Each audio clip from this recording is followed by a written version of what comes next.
Hey, welcome to our first lab experiment. Today we are going to be testing the accuracy of a few pieces of lab equipment. So I want to go over some of the lab equipment quickly and kind of how it's used. First off, we have beakers, and beakers are the ones that are like cups. They have a little beak on them, a little spout, and typically we don't use these for measurement. We use them for containing stuff. So it kind of just holds on to stuff for us. There are some graduations here, but because there's so few, it's hard for this to really be a measuring tool. So if we took 100 milliliters of anything and put it in a beaker and used the beaker to measure, we wouldn't necessarily know if it was exactly 100 or if maybe it came in at 97. This is not the best for measuring, but we're gonna test this today in the lab. We also have Erlenmeyer flasks. This one is just wet from the last time I used it. They kind of have like a cone shape to them, and they're more or less designed for swirling. They don't spill a lot of stuff, so that's what those are used for. They come in lots of different sizes. Same with the beakers. You can have big beakers or you can have little beakers.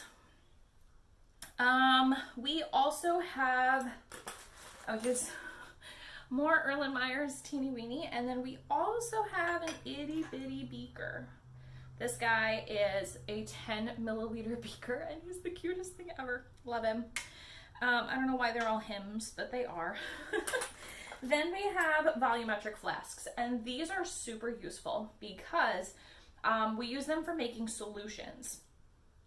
So what that means is that we are going to put some amount of solid in the bottom of this volumetric flask, and then we are going to fill it up to the line. And this only has one graduation on it. If you can, maybe against my black shirt. You can kind of see it right here. There's only one graduation on a volumetric flask, and this is great because it gives us exactly the measurement that's on here. And in this case, we're talking 100 milliliters. So these are known for being super accurate, so we're not going to test that today. Instead, we are going to test those kind of sort of not so great graduations on the beaker, and we're also going to test them on the Erlenmeyer flask. And then we're going to practice using the percent error equation to make sure that we feel good about it, and then maybe we can figure out how accurate our beakers and flasks are so that maybe you could use them for measurement. I don't recommend it, but we could. We are going to test them using graduated cylinders. This is a 10 and this is a 50, and this is going to be our way that we check for accuracy, because again, these are designed to be super accurate, and that's where we're at. Now, there's a few reasons why beakers and flasks are not great for measuring. Number one, we already spoke about how the graduations are few and far between, and for that reason, they're just not great. It's hard to get exactly on the line for 100 milliliters. Secondly is that both of these glasswares are really thick where the graduations are, so it's hard to read a meniscus, which we spoke about back in the lesson about reading graduated cylinders and thermometers. Because this tube is very narrow, it's a lot easier to read the measurement. That's why the one graduation on the volumetric flask is in the neck of the flask. It's up here so that you can get a really good reading, because you will read where the meniscus is instead of down here in like the bulby part of it. All right, so all I have done is filled up all of my glassware beakers and flasks to their first graduation, which is the first line on that particular glassware. And then what I'm gonna do is write a bunch of stuff down, because that's what makes it the difference between science and playing around. This beaker, its first graduation is 100, so what I'm gonna do is pour this into the graduated cylinder to make sure that it's actually 100. Now, I don't have a 100 milliliter graduated cylinder, so what I'm gonna do is fill this to the 50, dump this out, and make a note that I have already measured out 50 milliliters, and then I'm gonna continue pouring. So it'll be 50 plus whatever the second measurement is. I may need a third one if I have overfilled this. we don't want that.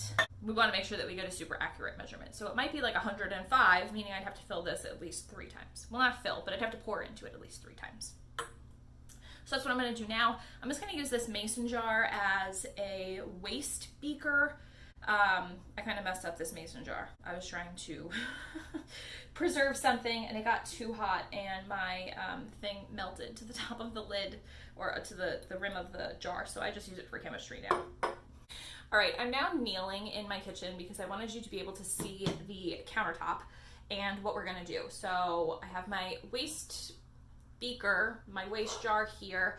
I am going to put the beakers together and the flasks together. And you could do this with anything that you have in your kitchen. You could do it with your teaspoon or tablespoon. You can just Google like how many milliliters are in a teaspoon, because I don't know. But you can test your teaspoon against a graduated cylinder to find out if it's correct. So we are going to start with my 10 milliliter Erlenmeyer flask. And I'm just taking notes on a pad right here. So the 10 milliliter Erlenmeyer flask, I'm just going to label that EF. Its first graduation is 5 milliliters. And that is what is going to be considered the experimental. It's the experimental number when we go and put this into the percent error equation. And because I'm working with a small volume, I'm going to measure with my 10 milliliter graduated cylinder. This one measures to the tenths, so it's a better, it's more precise than my 50. My 50 only measures out to the whole place. So I'm going to, I should have a funnel, but I don't have a funnel this tiny, so I'm just gonna pour it and hope for the best. And there she goes. All right. Whew, okay.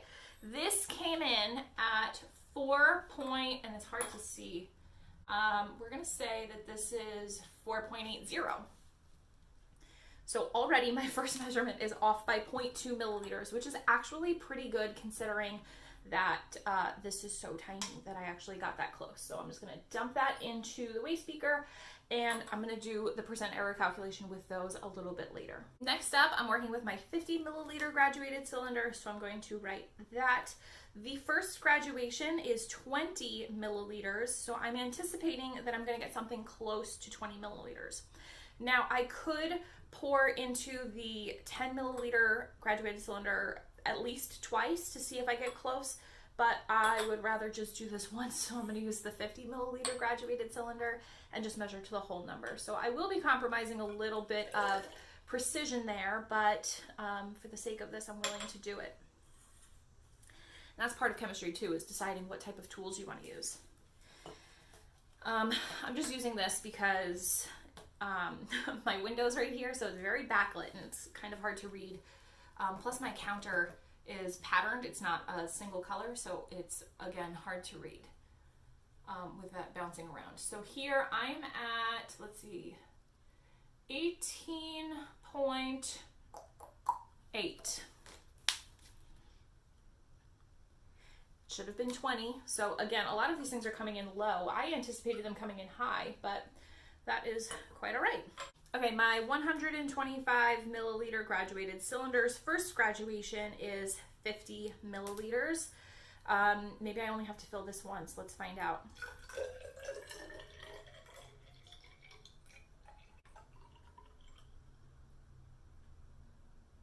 Ooh, we're real close.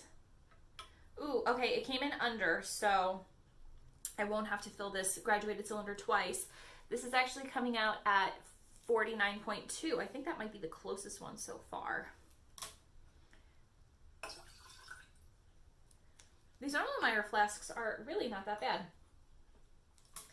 Okay, my 250 milliliter graduated cylinder's first graduation is 50 milliliters, and let's rock and roll. Now, we are losing a little bit of precision here because there is still some water left in this tube, but we're going to just pretend that that's not there and make sure to write about that in our error analysis for when we finish up this lab report.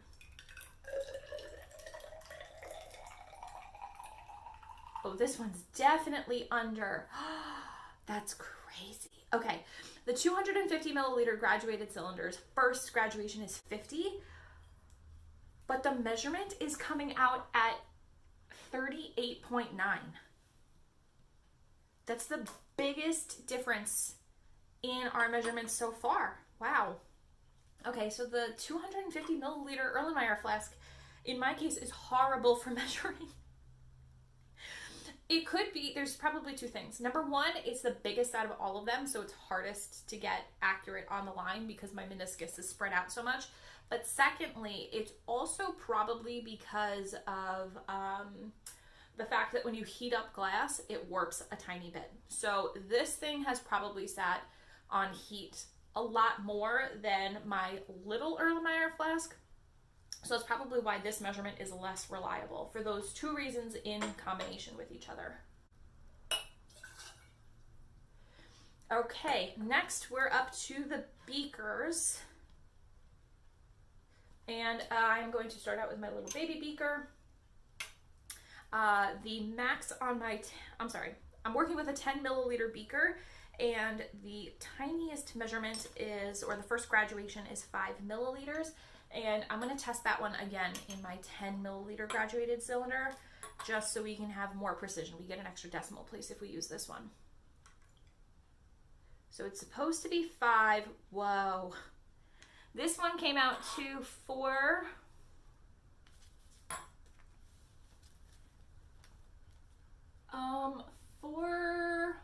4.50. It's exactly on the line at 4.5. Okay, so we're off, but not by a crazy amount. Next is my 100 milliliter beaker, and its first graduation is 20.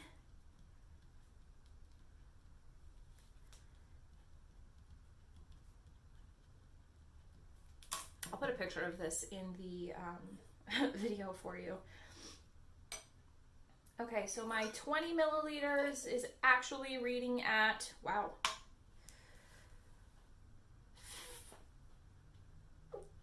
17.8.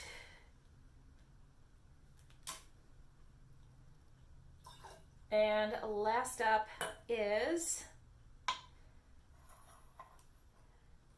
my 600 milliliter beaker, and its first graduation is 100 milliliters. So like I said, this graduated cylinder only goes to 50, so I will definitely have to add two numbers together. So we're going to start with this. We're going to get it as high as we can because I don't want to have to do this a third time. Okay, so I could read it as it is right now, or I could, which is what I'm going to do, take a pipette and fill it exactly to the 50 so that my addition in a few minutes is a little bit easier. All right, here I am with my pipette. I'm going to go into my beaker, take up some of this water, and drop it into the graduated cylinder until we hit exactly 50.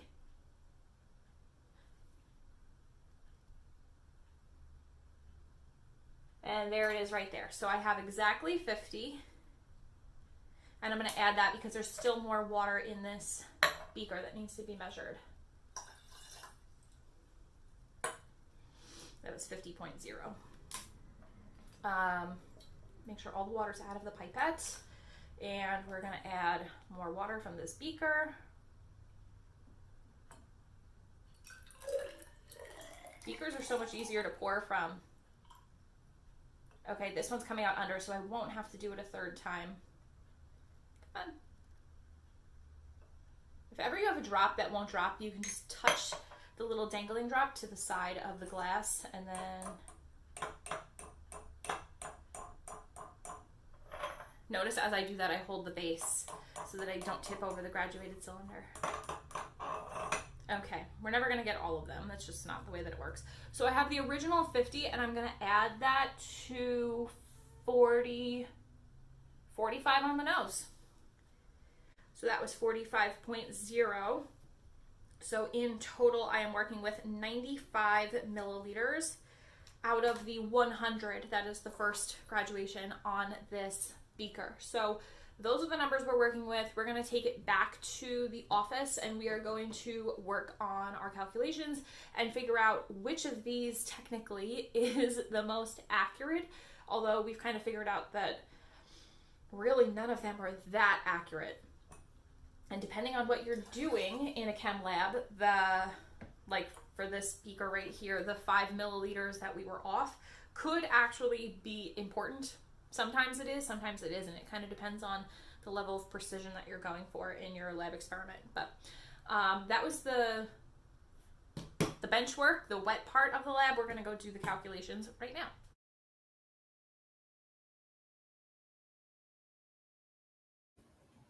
All right, we are going to check on the percent error of those glasswares. We're going to do that using the percent error equation, which we have already spoken about.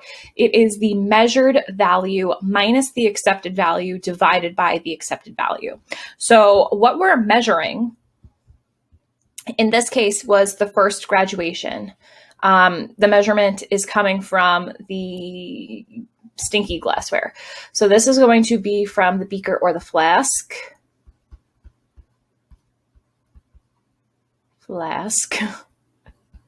And the accepted value is going to be what the graduated cylinder told us. We're going to trust that the graduated cylinder is actually telling us the correct answer.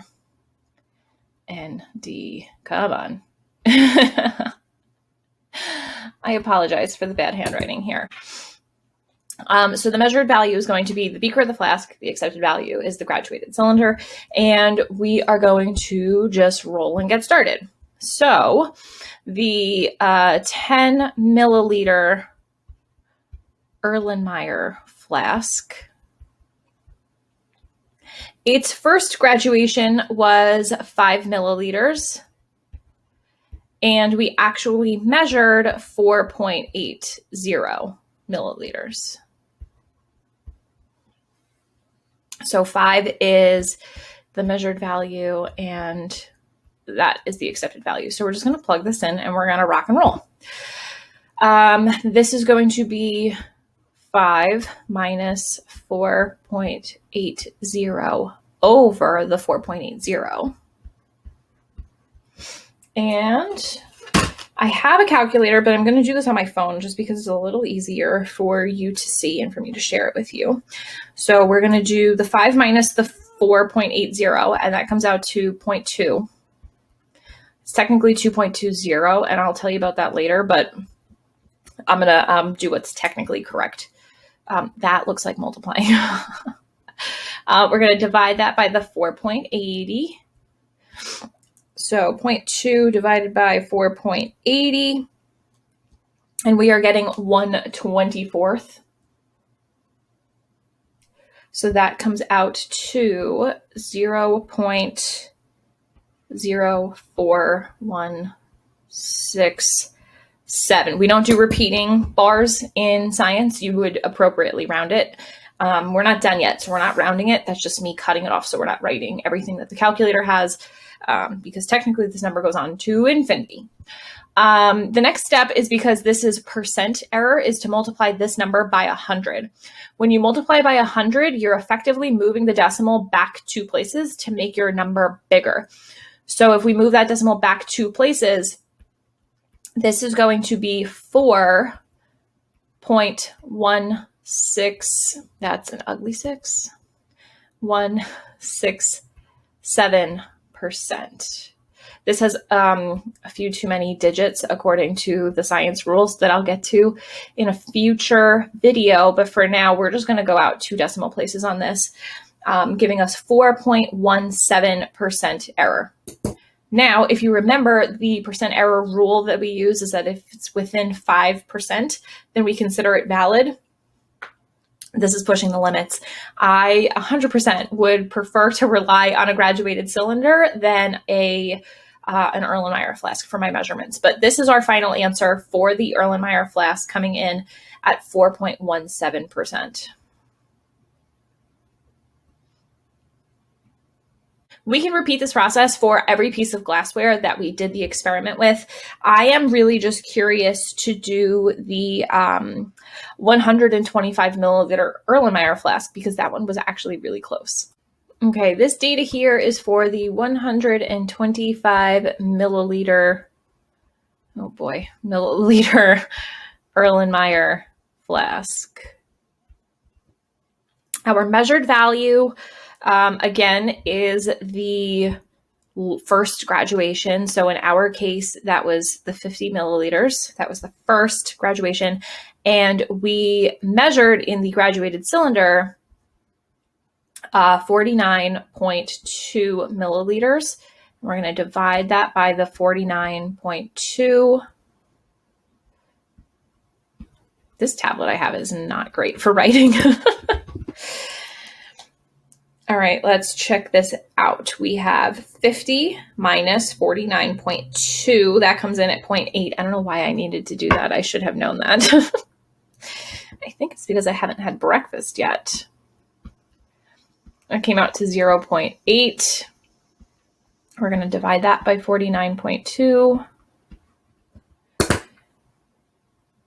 Divide 49.2. We're getting 0.016.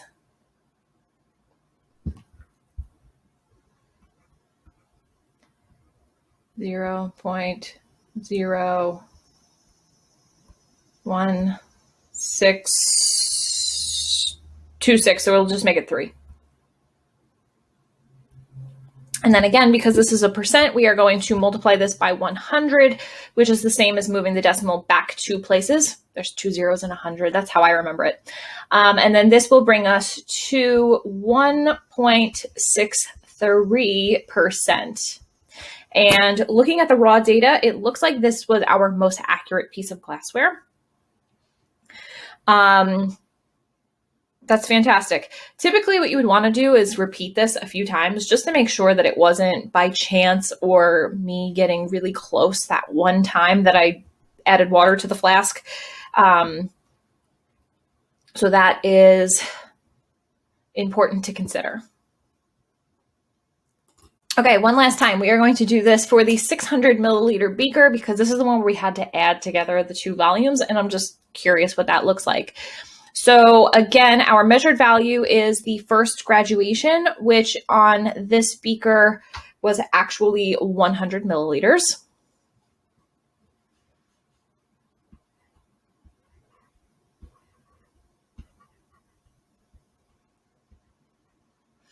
We are going to subtract the 95 that was split between 2 graduated cylinder measurements.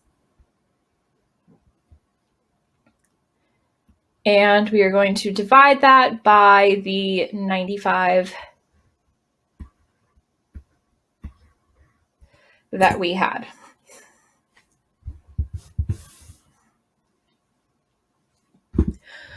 So up top, this is going to come out to 5.0 milliliters. And we're going to divide that by the 95.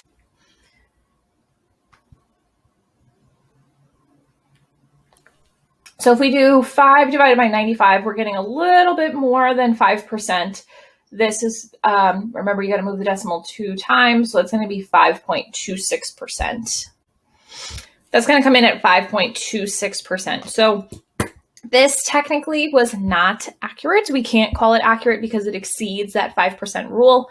And that's something that you would comment on when you were writing your lab conclusion to make sure that when you communicate your results, you say, hey, my results were not correct. And that's okay. In fact, most of science is actually explaining why your stuff is wrong. It's certainly okay to be wrong in science. We do it all the time. It's just important that when you are wrong, you communicate how you got your wrong answer, why you think maybe your answer is wrong, and how you are going to try again to make your experiment better to get the right answer. So that's all I have for you for today. I hope you had a great time doing this in your kitchen or in your lab. I really enjoyed it. This is one of my favorites, even though it's very simple and it's just a lot of math. It really brings out what science is all about, and that's fun to me. I hope it's fun for you. Make sure to leave any questions you have in the comments below this video. Subscribe so you don't miss tomorrow's lesson, and I'll see you there. Bye.